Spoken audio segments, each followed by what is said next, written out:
Let's stay on the virus, have a look at the political angles and go to the shadow opposition police spokesperson in Melbourne, David Southwick. Thanks for joining us again, David. You're not going easy on the opposition there. You tabled a no confidence motion in Daniel Andrews today. No chance, of course, that that's going to get passed. Well, we've got 4 weeks, Chris, to campaign to each and every Labor member of Parliament and crossbencher to ideally get them to either cross the floor or do something to get rid of Daniel Andrews. He's failed at every hurdle, as we know. He failed at the hotel quarantine that caused the second wave, and he's failed at contact tracing that's ultimately ensured that we have not been able to open up safely because we haven't been able to trace the virus. And he's lied. Victorians have had enough. And I heard your last interview, Chris, and the point is that we in Victoria, as you know, have experienced the harshest lockdowns anywhere in the world in terms of what we're dealing with at the moment. And he's not easing up. And there's a reason for this, Chris, and it's simply because Daniel Andrews wants to blame all Victorians for his mess. And he feels that if he blames someone else, then he doesn't have to take the responsibility. Yeah, look, obviously I agree with a lot of your criticisms. I've made them myself over many, many weeks. But I suppose the question is whether in the middle of this crisis it's useful to put up a no-confidence motion in a Premier, especially when there's Buckley's chance of it succeeding. What do you hope to gain out of this, just to make a couple of angry speeches in Parliament? Well, no, I would hope that the Labor Party, certainly the Labor Party and the government members, would start to be talking in their party room about the liability that Daniel Andrews is quite frankly having on them. And the situation at the moment is Daniel Andrews isn't accepting responsibility for anything. He's doubling down. And in fact, today, we've got additional powers that Daniel Andrews wants to put before Victoria. As we're coming down in terms of the numbers, he wants to increase the powers to give authorised officers the opportunity to detain people, to arrest people, to kick in people's doors. And we're not talking about police either, Chris. We're talking about public servants. So here is a thirst-hungry Premier that will stop at nothing to blame Victorians and won't say sorry. I think Victorians have had enough, and we need to keep the pressure up. And hopefully the Labor Party will understand that Daniel Andrews is a liability to them. If they've got any chance to being able to recover, then they need to sack Daniel Andrews, put in someone else, and ultimately take away the burden of the restrictions that all Victorians are under at the moment.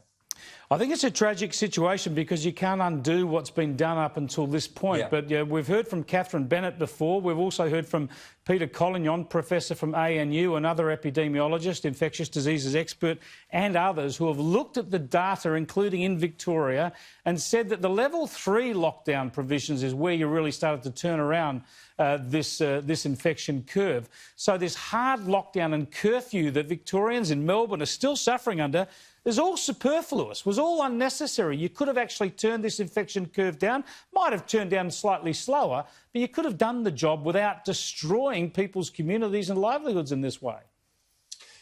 Daniel Andrews has taken a sledgehammer to a nail when it comes to managing COVID. He's failed at every single hurdle here.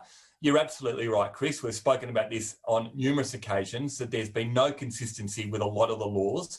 We've got relief, if you like, for dog groomers that actually have a salon that can open, but you've got mobile dog groomers that aren't allowed to open. There are so many inconsistencies. Small businesses have gone to the wall. Sole traders aren't being supported. You've got mental health situations that are out of control with families at the moment.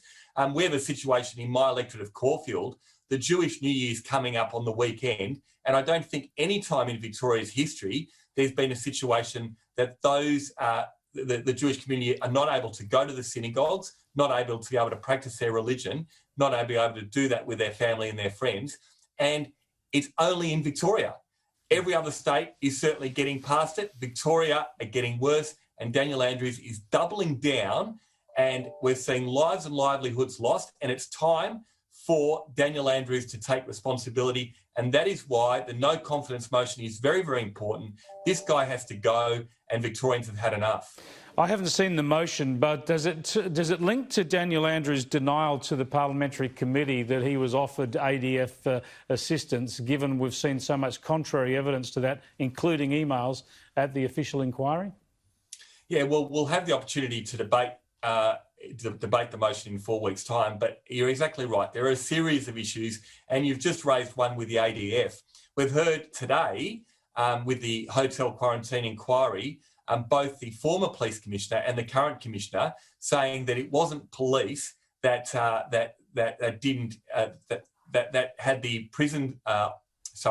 the security guards that were done to manage the hotel quarantine, and also that the ADF was in fact something that the Premier knew about. So we've got the Premier that is lied when it comes to the ADF, and the Premier's own office, which we've heard today, knew about and in fact had direct responsibility for private security guards being used to manage hotel quarantine. His responsibility is absolutely lies with the second wave and hotel quarantine, and that's why he's responsible. He hasn't taken any responsibility for anything. He's doubling down, and we're all paying the price. We've all had enough, and I think it's time we've got to get on with it. You're absolutely right, Chris. We've got to have a sensible approach to managing things going forward. But at the moment, our economy is ruined, jobs are ruined, businesses are ruined, and we've got absolutely no hope in Victoria going forward, and people have had enough, quite frankly. David Southwick, thanks for joining us again. Pleasure. Thanks, Chris. A lot of people in Melbourne are mad as hell, and they ain't going to take it anymore.